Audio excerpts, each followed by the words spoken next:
सुप्रभात सभी छात्र छात्राओं, परम आदर और सत्कार के योग्य अभिभावकगण, बाल साधना विद्यालय परिवार से स्नेह और मार्गदर्शक के रूप में सभी बंधुओं का और सभी मेरे प्रिय छात्र छात्राओं का और इस ऑनलाइन क्लास को पढ़ने वाले दूसरी शिक्षण संस्थाओं के सभी छात्र छात्राओं का मैं हार्दिक अभिनंदन करता हूँ, इस्तकबाल करता हूँ, स्वागत करता हूँ। हमारी पढ़ाई, हमारा कार्य सिर्फ आपकी सफलता को समर्पित है। आपके सुनहरे भविष्य में हमारे आज पसीने की मेहनत छुपी हुई है और हम चाहते हैं कि सभी बच्चे इस वैश्विक महामारी में इस ऑनलाइन क्लास का पूर्ण फायदा उठाएं, नियमित रूप से अपना अध्ययन कार्य जारी रखें, अध्यापकों द्वारा किया गया अध्यापन कार्य अच्छी तरीके से पढ़ें और उनकी PDF वगैरह और उनकी सभी की व्यवस्थित एक नोट्स के रूप में उनको कायम करें। प्रिय छात्रों, आज 10 जुलाई 2020 को हमारा जो टॉपिक है वो नया अध्याय शुरू हो रहा है, अध्याय नंबर 9, और अध्याय नंबर 9 में पार्ट फर्स्ट है और उसका नाम है भारतीय कृषि। देखो, भारतीय कृषि व्यवस्था के अंतर्गत जो बातें आती हैं वो क्या क्या टॉपिक आते हैं। भारत एक कृषि प्रधान देश है।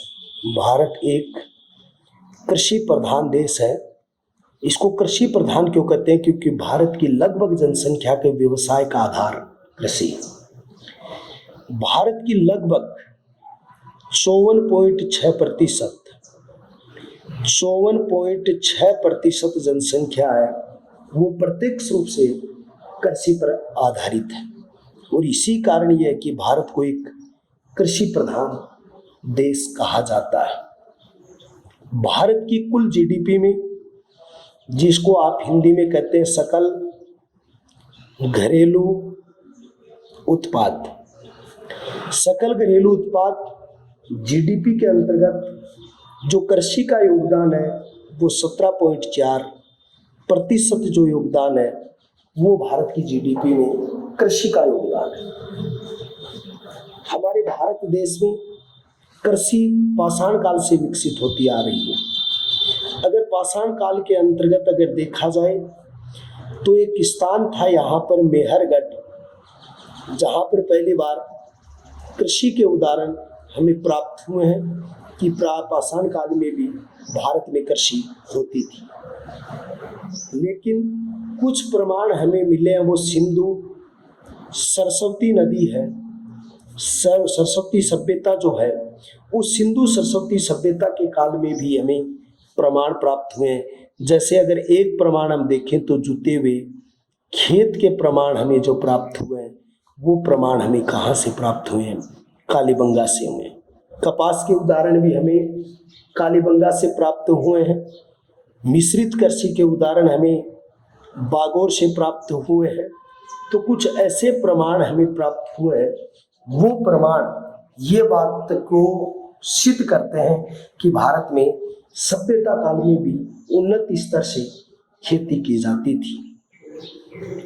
संपूर्ण भारत में जो कृषि होती है उस संपूर्ण भारत की कृषि के आधार पर भारत का कृषि जोत आकार निकाला जाता है, जो भारत में व्यवस्थित रूप से जितने क्षेत्रफल पर कृषि की जाती है।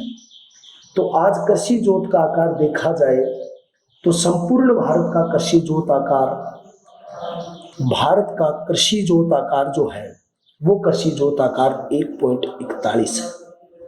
राजस्थान का कृषि जोत आकार 3.96 है और ये कृषि जोत आकार राजस्थान का ज्यादा है क्योंकि राजस्थान एक क्षेत्रफल की दृष्टि से बड़ा राज्य है। और भारत के अंतर्गत कृषि योजना जो पंचवर्षीय योजना बनी उनमें इनकी विकास दर है। हमारी 12वीं पंचवर्षीय योजना थी 2012 से 2017 तक, लेकिन मोदी सरकार जब बनी तो 2017 के बाद में पंचवर्षीय योजना को हटाकर वहाँ एक वर्षीय योजना आ गई थी। तो इसमें हमारी कृषि की जो वृद्धि दर थी वो 3.5% इसकी विकास दर रखी गई थी। भारत में कृषि के माध्यम से प्रत्यक्ष और अप्रत्यक्ष रूप से एक बड़ा समुदाय जो है, जो इस व्यवसाय से जुड़ा हुआ है, इस व्यवसाय से अपना जीवन यापन करता है। भारतीय कृषि को ऋतुओं के आधार पर कुछ भागों में बांटा गया है और वो 3 प्रकार से इसको बांटा गया है। पहला खरीफ, दूसरा रबी और तीसरा जो है वो क्या है, जायद है। खरीफ की फसल को सयालू भी कहते हैं और इसे सावणु भी कहा जाता है। सावणु इसलिए कहा जाता है, श्रावण और भाद्र मास जो है उसके अंतर्गत ये फसल चरम पर होती है, तो इसलिए उसको सावणु कहते हैं। और सयालू में पक जाती है जिसको हम सर्दी कहते हैं, इसलिए इसको सयालू फसल कहते हैं।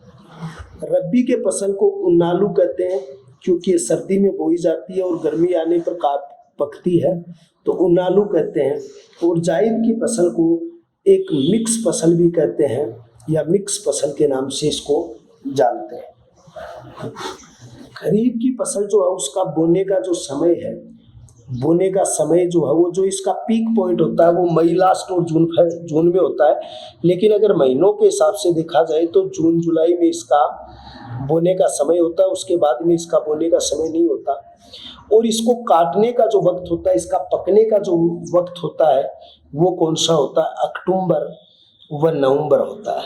कौन सा होता है, अक्टूबर और नवंबर में ये पककर तैयार हो जाती है, सयालू उस समय आना स्टार्ट हो जाता है, तो इसलिए अक्टूबर नवंबर के अंतर्गत इस फसल को काट लिया जाता है।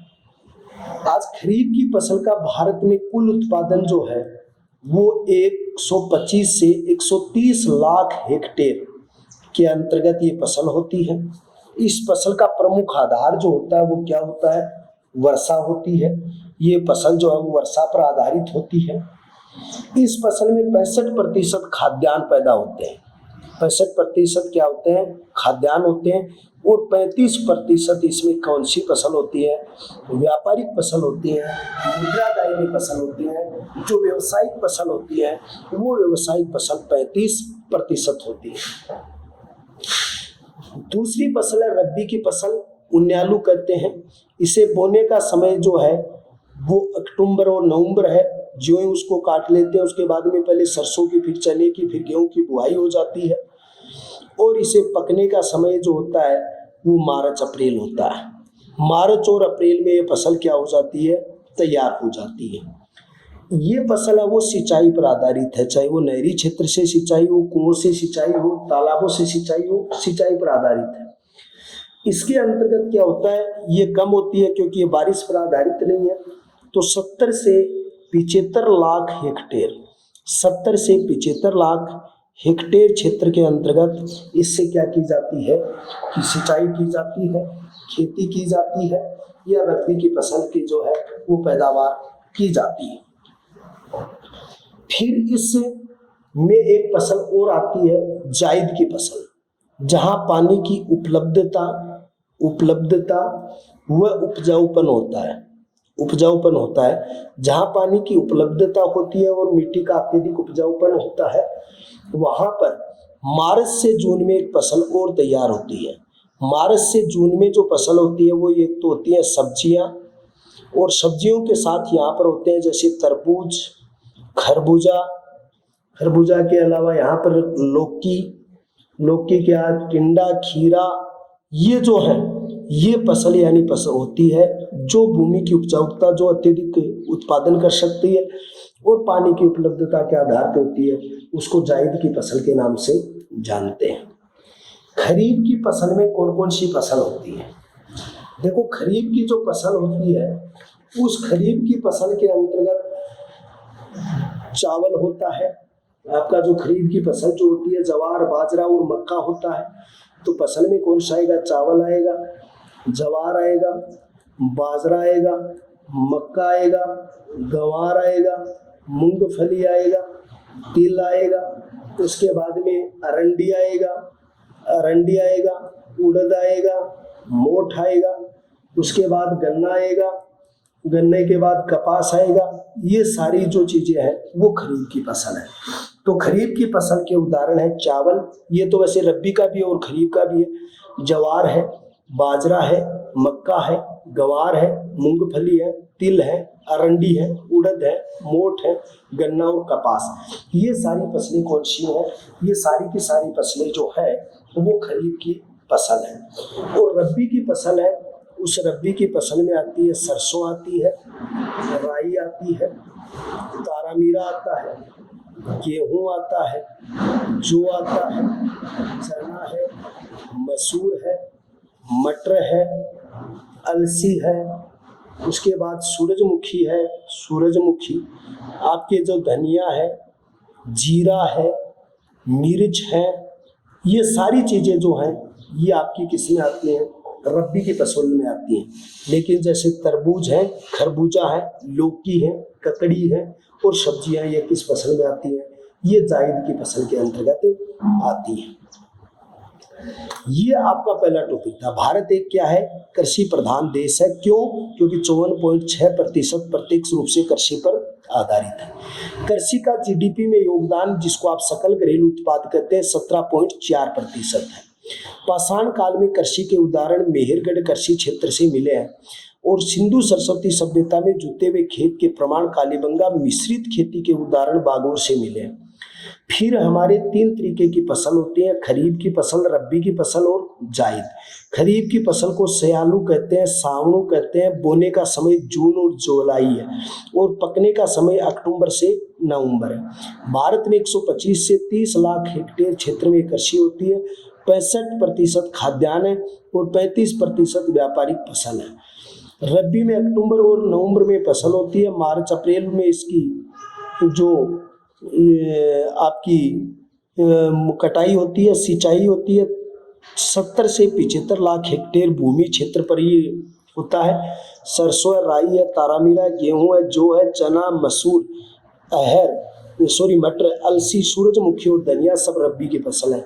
लेकिन चावल, जवार, बाजरा, मक्का, गवार, मूंगफली, तिल, अरंडी, उड़द, मोठ, गन्ना और कपास है, ये सारी रबी की फसल है। जायद जहाँ पानी की उपलब्धता होती है, उपजाऊपन होता है, वहाँ पर मार्च से जून तक कुछ सब्जियां पैदा होती हैं, तरबूज पैदा होते हैं, ककड़ी पैदा होती है, खीरा पैदा होता है, लौकी पैदा होती है। ये सारी जो है वो हमारी व्यापारिक उसकी जायद की फसल के अंतर्गत शामिल होती है। फिर अगला पॉइंट हमारा है भारत में कृषि विधियों का उपयोग। कृषि विधियों का जो उपयोग है उस उपयोग के आधार पर कि कैसे उपयोग होता है, कौन सा खाद्यान्न में उपयोग होता है, व्यापारिक फसलों में होता है, उसके आधार पर है। देखो, पहले नंबर पर हमारा एक टॉपिक है खाद्यान्न फसलें। देखो, खाद्यान्न फसलें जो है फसलें, इनका उपयोग खाने व भोजन के रूप में होता है। इनका उपयोग खाने व भोजन के रूप में होता है। जिसका उपयोग खाने और भोजन के रूप में होता है उसको हम खाद्यान्न फसल कहते हैं। खाद्यान्न फसल में 2 प्रकार होते हैं, एक अनाज होता है और एक दालें होती हैं। अनाज के अंतर्गत जो शामिल होते हैं उसमें बाजरा होता है, गेहूं होता है, ज्वार होती है, मक्का होती है और उसके अलावा चावल रागी होती है। दालों में जैसे चना होता है, मूंग होता है, उड़द होती है, मसूर होती है, अरहर होती है, मोठ होता है, ये सारे, सोयाबीन होता है, ये सब दालों के अंतर्गत काम आते हैं। तो ये सारी क्या है? खाद्यान्न फसल के रूप में इनका इस्तेमाल होता है। तो भारत में विधि के आधार पर पहली है खाद्यान्न फसल। इनका उपयोग 2 रूप में होता है, खाने के रूप में और भोजन पदार्थ के रूप में। खाद्यान्न फसलों के 2 भाग हैं। पहला अनाज है, बाजरा, गेहूं और ज्वार मक्का के रूप में है।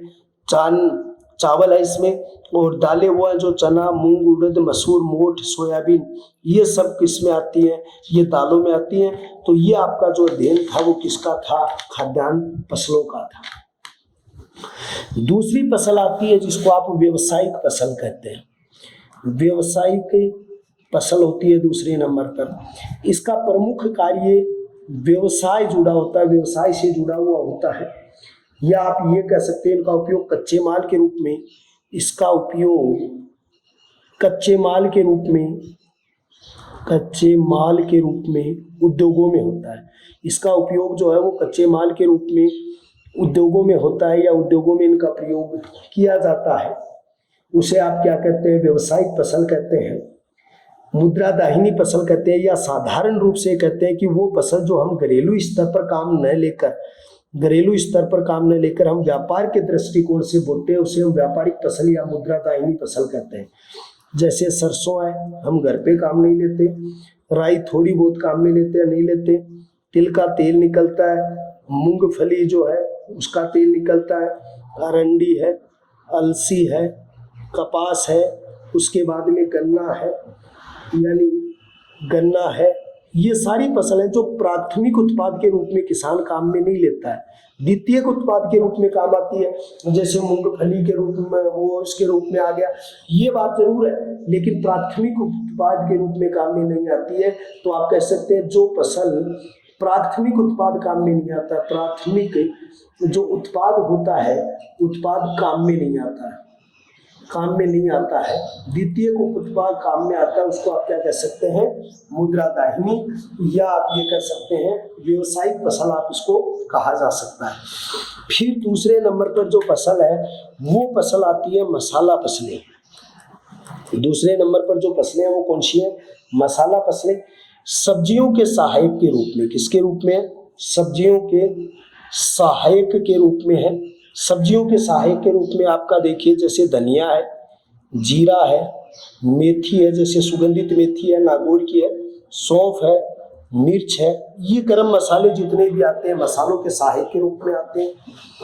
अगली फसल जो आती है वो किसके रूप में आती है, औषधि के रूप में आती है। किसके रूप में, औषधीय फसल के रूप में आती है।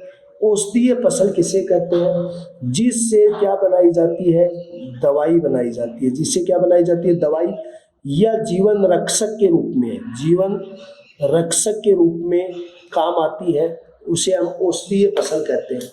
जैसे कौन कौन सी फसल है औषधीय फसल के रूप में, अश्वगंधा है, इसबगोल है, ये सब औषधीय फसल है। इसबगोल है, सफेद मूसली है, मुलेठी है, मुलेठी के बाद में सरपगंधा है। ये सारी फसलें जो है वो औषधीय फसल के रूप में काम आती है। जैसे फूल है, बागवानी फसल भी होती है, तो फूल है, ये हमारी जितनी भी होती है। तो व्यावसायिक फसल के अंतर्गत जिसका उपयोग कच्चे माल के रूप में उद्योगों में होता है, घरेलू स्तर पर प्राथमिक रूप से उपयोग न होकर द्वितीयक उत्पाद के रूप में होता है।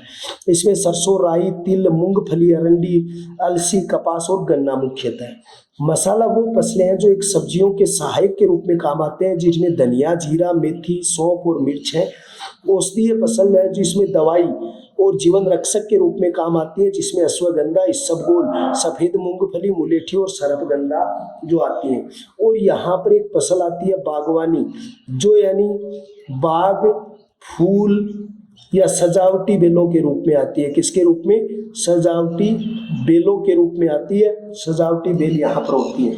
तो आप यहाँ क्या कहोगे, बागवानी फसल है, तो बागवानी फसल के अंतर्गत आप क्या करोगे, बागवानी फसल में आप कहोगे फूल, उसके बाद में सुंदर बेलें जो आपकी होती है, सजावटी पौधे जो होते हैं, जो घर परिवार को, ये सब बागवानी फसलों के अंतर्गत आते हैं। तो इन तीनों को हम बागवानी फसल के रूप में काम में लेते हैं, या तीसरे रूप से यहाँ पर काम में आता है। कुछ नशीली फसलें भी यानी कि भारतवर्ष में होती हैं। तो नशीली फसलें कौन सी होती हैं, वह फसल जो धूम्रपान व नशा प्रधान है, यानी जो फसल धूम्रपान व नशा प्रधान है, जैसे नील है, ये भी एक धूम्रपान है, अफीम है, उसके बाद डोडा पोस्त है, डोडा पोस्त के अलावा तंबाकू है। ये सारी चीज़ें जो हैं वो धूम्र प्रधान है, ये धूम्र प्रधानों के रूप में काम में आती हैं। तो ये एक हमारी विधियों के आधार पर, जैसे कोई धूम्रपान में है, कोई बागवानी है, कोई औषधि है, कोई मसाला है, ये सारी चीज़ें हमारी इस चीज़ के अंतर्गत काम में आती है।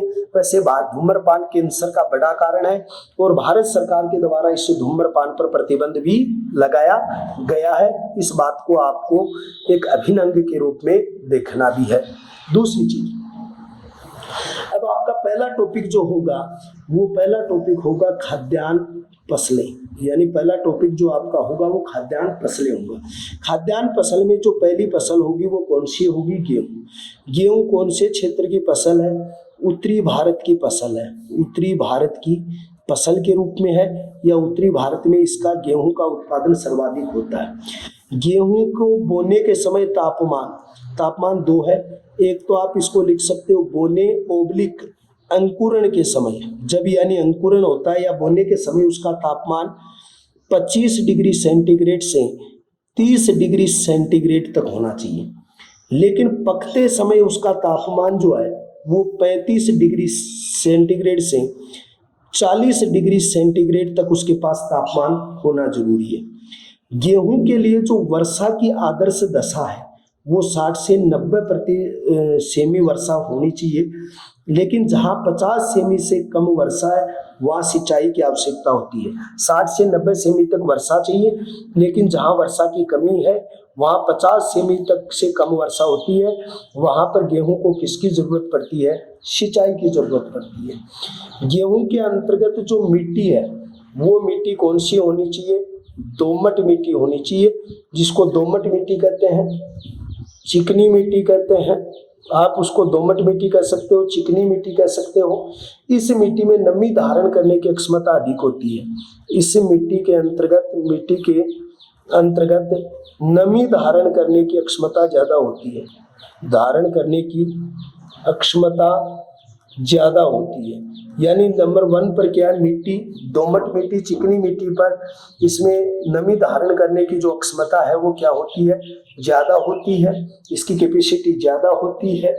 और उसके बाद में दूसरे नंबर की बात यह है कि गेहूं की प्रसिद्ध जिन्स कौन सी है? जैसे गेहूं का कल्याण गेहूं आता है, सोनालिका गेहूं आता है, मिक्सिन गेहूं आता है, कोहिनूर भी गेहूं की जिन्स है। उसके बाद 1482 है, 37 है। उसके बाद आपका जो लाल बहादुर शास्त्री है, लाल बहादुर शास्त्री के बाद में मंगला है। ये सारी गेहूं की क्या है? उन्नत जिन्स है। गेहूं का उत्पादन अगर देखा जाए तो प्रथम स्थान तो है गेहूं में चीन का, दूसरा स्थान है गेहूं के उत्पादन में अमेरिका का, और तीसरा स्थान किसका है? भारत का। अगर भारत में इसका उत्पादन देखा जाए तो गेहूं का सर्वाधिक उत्पादन होता है कहाँ पर? पंजाब में 21% गेहूं पैदा होता है, हरियाणा में 6.17% होता है, और वैसे प्रति हेक्टेयर तो पंजाब में ज्यादा होता है, और कुल उत्पादन जो है वो 32.68% है। वो कहाँ होता है? वो सर्वाधिक पैदा होता है उत्तर प्रदेश में। अन्य राज्यों में राजस्थान में भी होता है, मध्य प्रदेश में भी होता है, और गेहूं में भी होता है उत्पादन, बिहार में भी इसका उत्पादन होता है। राजस्थान में श्री गंगानगर, हनुमानगढ़, अलवर, भरतपुर और जयपुर कोटा क्षेत्र जो है उनमें अधिकतर गेहूं होता है। आप कहोगे सर हमारे झुंझुनू में भी गेहूं की पैदावार होती है। बिल्कुल बच्चों, आपकी बात सही है, लेकिन जो एक प्रधान क्षेत्र के रूप में जो जगह शामिल होती हैं उनमें आपकी गंगानगर क्षेत्र शामिल होता है, आपका हनुमानगढ़ क्षेत्र शामिल होता है, आपका अलवर क्षेत्र शामिल होता है, भरतपुर क्षेत्र शामिल होता है। ये सारी चीजें आपकी इसमें क्या होती है? शामिल होती है। तो आपकी पहली फसल कौन सी थी? गेहूं थी। गेहूं कौन से भारत में होता है? उत्तरी भारत की मुख्य फसल है। तापमान बोने और अंकुरण के समय 25 सेंटीग्रेड से 30 सेंटीग्रेड तक है। पकते समय 35 सेंटीग्रेड से 40 सेंटीग्रेड तक तापमान इसका होना चाहिए। वर्षा 60 से 90 सेमी तक होनी चाहिए, 50 सेमी से कम है तो सिंचाई आएगी। मिट्टी दोमट और चिकनी मिट्टी होनी चाहिए, जिसमें नमी धारण करने की क्षमता होनी चाहिए। सर्वाधिक गेहूं उत्पादन 32.68 यूपी में, 6.17 जो आपका जो प्रतिष्ठित क्षेत्र हरियाणा, और 21% पंजाब में। उसके अलावा आपके राजस्थान, मध्य प्रदेश, बिहार क्षेत्र में भी गेहूं पैदा होता है। फिर गेहूं की जिन्स है उसमें कल्याण है, सोनालिका है, मिक्सिन है, कोहिनूर है, 1482 है, 37 है, लाल बहादुर शास्त्री है, मंगला है। ये सारी हैं जो इसके अंतर्गत आते हैं। गेहूं के क्षेत्र में दो चीजें आती हैं। एक तो आता है केंद्रीय कृषि फोरम जो आपका कहाँ पर है? जेतसर में। ये बात आपको महत्वपूर्ण है। ये वैसे तो किसके लिए प्रसिद्ध है? चने के लिए प्रसिद्ध है, लेकिन जेतसर कहाँ पर है? गंगानगर के अंतर्गत। एक आता है यहाँ पर केंद्रीय कृषि अनुसंधान केंद्र, केंद्रीय कृषि अनुसंधान केंद्र। ये केंद्रीय कृषि अनुसंधान केंद्र कहाँ है? दुर्गापुरा, जयपुर के अंतर स्थापित है। ये दोनों चीजें आपको याद रखनी है। केंद्रीय कृषि फोरम जो आपका जेतसर चने के लिए, और केंद्रीय कृषि अनुसंधान केंद्र जो आपका दुर्गापुरा, जयपुर का प्रतिष्ठित जो क्षेत्र है जहां पर इसके उत्पादन कार्य किए जाते हैं। दूसरी चीज यहाँ पर होती है कृषि के क्षेत्र में क्या होती है कि इस गेहूं के उत्पादन के लिए एक क्रांति आई थी। उस क्रांति का नाम क्या था? हरित क्रांति। हरित क्रांति कब आई थी? 1966-67 में आई थी। हरित क्रांति कहाँ आई थी?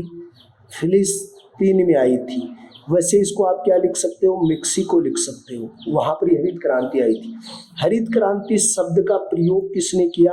तो आप इसके अंतर्गत लिखोगे विलियम गोड ने किया था। हरित क्रांति का जनक कौन था?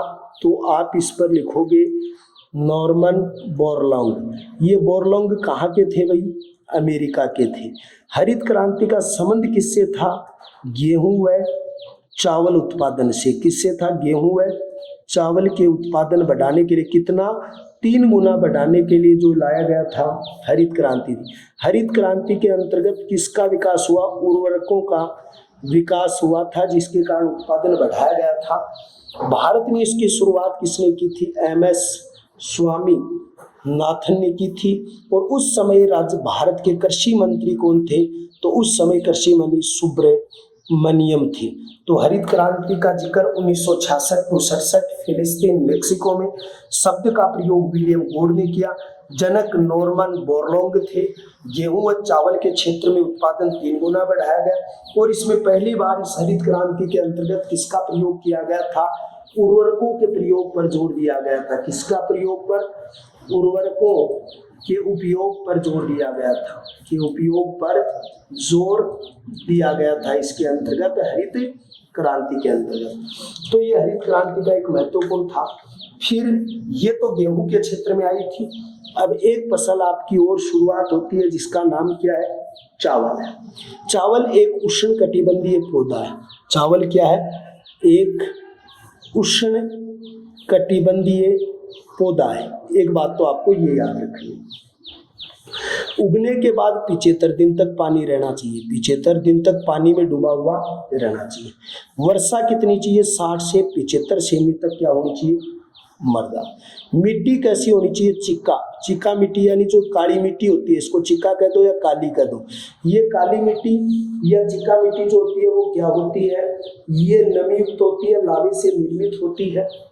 फिर चावल की फसल जो है वो चावल की फसल लवणीयता अक्षारीयता के मध्यम रूप को सहन कर लेती है। जिस मिट्टी के अंतर्गत लवणीयता होती है या अक्षारीयता होती है तो ये मिट्टी की लवणीयता और अक्षारीयता के मध्यम रूप को सहन कर लेती है। थोड़ा बहुत हो तो भी कोई दिक्कत नहीं। चावल का कटोरा किसे कहते हैं? तो चावल का कटोरा छत्तीसगढ़ को कहते हैं। चावल का सर्वाधिक उत्पादन कहाँ होता है? तो चावल का सर्वाधिक उत्पादन चीन, दूसरा स्थान किसका? भारत का। भारत में चावल का उत्पादन सर्वाधिक कहाँ पर होता है? पश्चिमी बंगाल क्षेत्र में चावल का होता है। अंतर्राष्ट्रीय चावल अनुसंधान केंद्र है। अंतर्राष्ट्रीय चावल अनुसंधान केंद्र कहाँ पर है? तो आप लिखोगे मनीला, जो कहाँ पर है? फिलिस्तीन है। कहाँ पर है? फिलिस्तीन में। चावल की जिन्स जो है उसके अंतर्गत जो चावल है उनमें कौन सा है? गोल्डन है। उसी के अंतर्गत कौन सा है? बासमती है। उसी के अंतर्गत आपका पद्मा है, रत्ना है, कावेरी है, IR5 है, IR8 है, IR20 है, अन्नपूर्णा है। ये कई तरीके के चावल हैं, उनकी प्रतिष्ठित जिन्स है। चावल का सर्वाधिक उत्पादन पश्चिमी बंगाल के अंतर्गत है और बंगाल क्षेत्र में चावल की 15.22% पैदावार होती है। फिर आंध्र प्रदेश के अंतर्गत 14.3% है। फिर उत्तर प्रदेश के अंतर्गत 11.7% है। फिर उड़ीसा के अंतर्गत 9% है। बिहार क्षेत्र में चावल की पैदावार 8% है।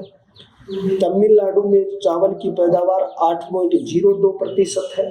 ये चावल की अलग अलग राज्यों में पैदावार का क्रम है। चावल की राजस्थान में 2 इलाके हैं, एक हनुमानगढ़ है और एक गंगानगर है। कुछ बांसवाड़ा क्षेत्र में भी होता है, लेकिन ये 2 क्षेत्र प्रधान है। चावल की 3 फसल होती है।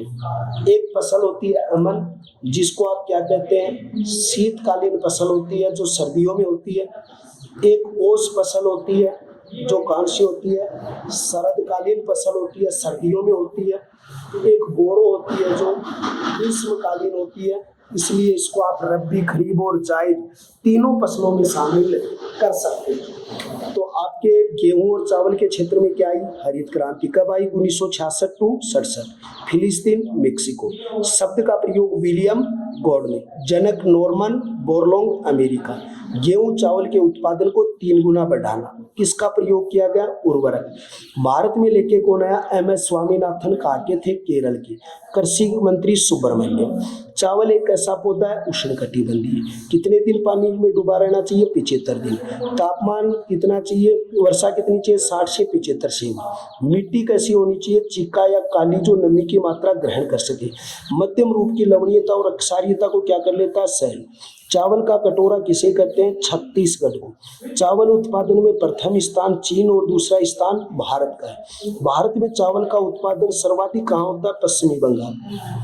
अंतर्राष्ट्रीय चावल अनुसंधान मनीला, फिलिस्तीन में है। चावल की प्रमुख जिन्स जिसके अंतर्गत golden, basmati, Padma, Ratna, Kaveri, IR5, IR8, IR20 आदि है। चावल का सर्वाधिक उत्पादन 15.22 पश्चिमी बंगाल। दूसरे नंबर के ऊपर AP 4.3, UP 11.7, उड़ीसा 9, बिहार 8, तमिलनाडु 8।